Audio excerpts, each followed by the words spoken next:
Serious అంశాన్ని ఎలా divert చేయొచ్చు అంటే ఈనాడు ఆంధ్రజ్యోతుల్ని చూసి నేర్చుకోవచ్చు. ఏది ప్రమాదం ఏది ప్రమాదం కాదు కూడా వీళ్ళే డిసైడ్ చేస్తారు. మద్యం బెల్ట్ షాప్లో తాగితే ఏంటి, వైన్ షాప్లో తాగితే ఏంటి, ఏది తాగినా మద్యం డేంజరే కదా. సాక్షి వాళ్ళు బెల్ట్ షాప్ అన్నారు కాబట్టి అది బెల్ట్ షాప్ కాదని నిరూపించే పనిలో ఈనాడు జ్యోతి పడ్డాయి. అంతే తప్పించి మందు తాగి డ్రైవ్ చేశారు, దానివల్ల ఇన్ని ప్రాణాలు కోల్పోయారు. ఈ మందు అనేటటువంటి మహమ్మారి వలన ప్రాణాలు కోల్పోతారు. మందు తాగిన తర్వాత ఎవడు కంట్రోల్లో ఉండడు, అయినా డ్రైవింగ్ చేస్తూనే ఉంటారు. మందు తాగిన వాళ్ళ డ్రైవింగ్లు మనం ఆపలేము. ఎందుకంటే మన దగ్గర ఉన్న పోలీస్ యంత్రాంగం ఎంత, మొత్తం జనాభాలో 1% కూడా ఉండరే. వాళ్ళు మొత్తం మందు తాగే వాళ్ళని ఆపగలుగుతారా? మందు తాగుతున్న వాళ్ళు మొత్తం జనాభాలో 60 నుంచి 70% తయారవుతున్నారు.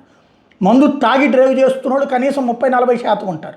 చచ్చిపోయినప్పుడు మాత్రమే లెక్కలు రాసుకుంటూ వాడు తాగి చేశాడన్నది రాస్తే మళ్ళీ ఎక్కడ ఫీల్ అవుతారోనని తాగి డ్రైవింగ్ చేస్తున్నారని కూడా రాయినటువంటి పరిస్థితుల్లో దిగజారిపోయాం.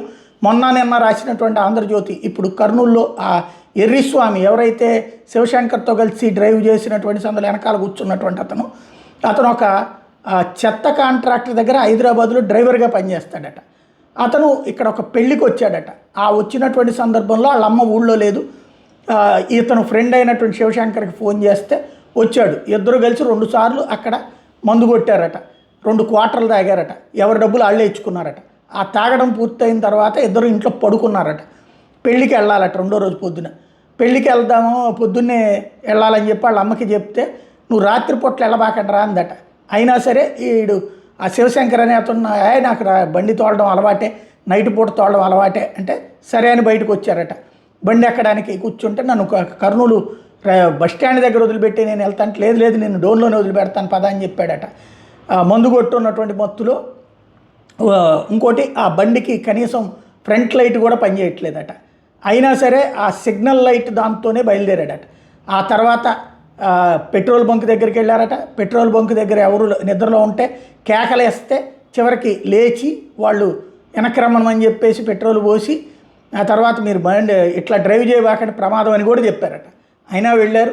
ఆ తర్వాత వర్షం వచ్చింది. ఈలోపు వెళ్ళి డివైడర్ని గుద్దితే వెనకాల ఉన్నటువంటి శివశంకర్ ఆ పక్కన ఉన్నటువంటి గడ్డిలో పడ్డాడు.